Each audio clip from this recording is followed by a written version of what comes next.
அண்மைச் செய்தி. போலி என்சிசி முகாம் நடத்திய பள்ளி மாணவிகளுக்கு பாலியல் தொல்லை அளித்ததாக பதியப்பட்ட வழக்கில் தமிழக அரசு தகவல் தெரிவித்திருக்கிறது.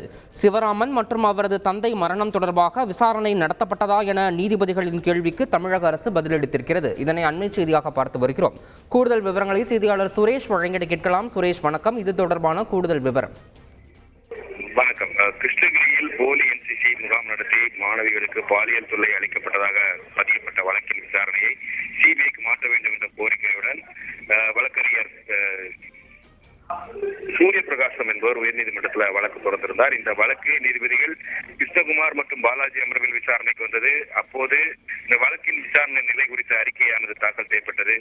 அப்போது நீதிபதிகள் இந்த சிவராமன் மற்றும் அவருடைய தந்தை மரணம் தொடர்பாக விசாரணை நடத்தப்பட்டதா என்ற ஒரு கேள்வி எழுப்பினார்கள். அதற்கு சேலம் தலைமை குற்றவியல் நடுவர் நீதிமன்ற நீதிபதி அளித்த பிறகு அது குறித்த விசாரணை மேற்கொள்ளப்படும் என்றும் சிவராமனுடைய தந்தை மரணம் குறித்து விசாரணை நடத்தப்பட்டுள்ளதாகவும் கூறி பிரேத பரிசோதனை அறிக்கையை அரசு தரப்பில் தாக்கல் செய்யப்பட்டது. 4 பள்ளிகளிலும் மாணவிகளுக்கு பாலியல் தொல்லை அளிக்கப்பட்டதாக பதிவு செய்யப்பட்ட வழக்குகளில் அக்டோபர் 15ஆம் தேதி இடைக்கால குற்றப்பத்திரிகை தாக்கல் செய்யப்படும் என்றும் அரசு தரப்பில் உறுதி தெரிவிக்கப்பட்டது.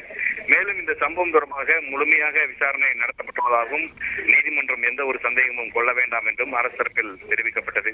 இதையடுத்து இந்த வழக்கின் விசாரணையை நீதிபதிகள் அக்டோபர் 22ஆம் தேதிக்கு தள்ளி வைத்தார்கள்.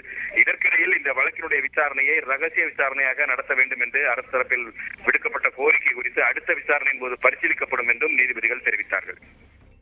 தகவல்களுக்கு நன்றி சுரேஷ்.